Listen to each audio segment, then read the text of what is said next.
Imagina como é que está a cabeça do brasileiro trabalhador nesse momento, né? E daquele que é também, enfim, classe média, tal, que tem o mínimo de apreço pela vida, né? Ver um exemplo desse na presidência da República. Quando eu estava falando com o Nassif na semana passada, ele me disse o seguinte, né? O problema é você depender do Lula, né? O problema é um país inteiro de 200 milhões de habitantes depender de uma pessoa só. Porque, assim, se não fosse o Lula, gente, que ganhasse a eleição do Bolsonaro, primeiro que se não fosse o Lula a concorrer, o Bolsonaro estava eleito. Se não é esse cara, né, concorrendo com esse nazi fascista, o Bolsonaro ia ganhar a eleição. Né? Só o Lula poderia interromper esse processo. Então ele salvou a democracia brasileira e olha, talvez no mundo todo, porque todo mundo sabe aqui que o Bolsonaro é uma espécie de preposto aí dos planos maquiavélicos do Steve Bannon e do próprio Donald Trump, que está prestes a voltar no poder nos Estados Unidos, vão ficar de olho em tudo isso aí.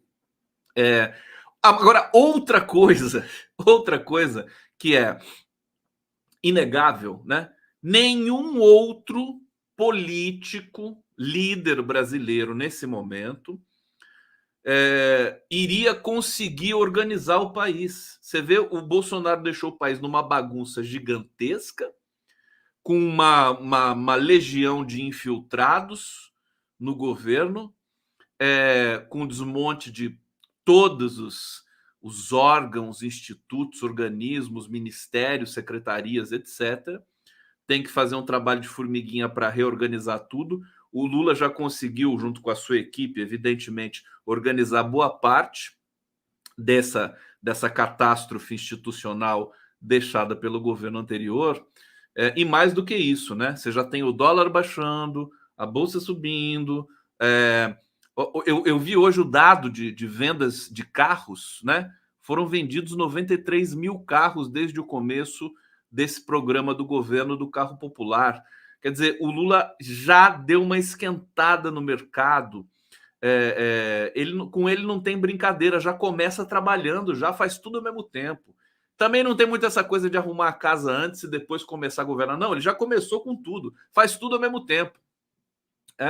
Então já começa, já tem o PAC 3, já tem o programa Bolsa Família, já tem o Minha Casa Minha Vida, já bota tudo para funcionar, né? E vai tendo de votar as coisas, negociando com o Congresso. Então, não teria um outro político, eu quero que vocês me digam aqui, qual político poderia organizar tudo isso ao mesmo tempo desse jeito, com o lastro, com a credibilidade que um Lula tem. Seria muito difícil. Qual político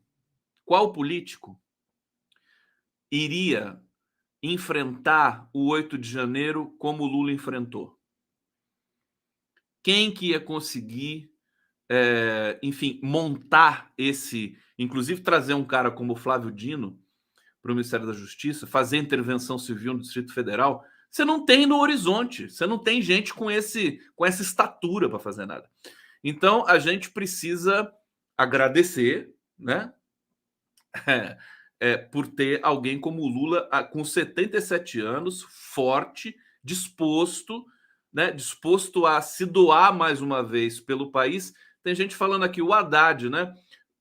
Olha, gente, olha o tamanho do desafio. Eu não sei, inclusive, se o Haddad conseguiria ganhar do Bolsonaro as eleições, se ele fosse o candidato. Enfim, esse é um tema que é especulação, mas acho que é uma especulação importante que a gente precisa fazer para entender a dimensão das coisas que estão em curso no Brasil nesse momento.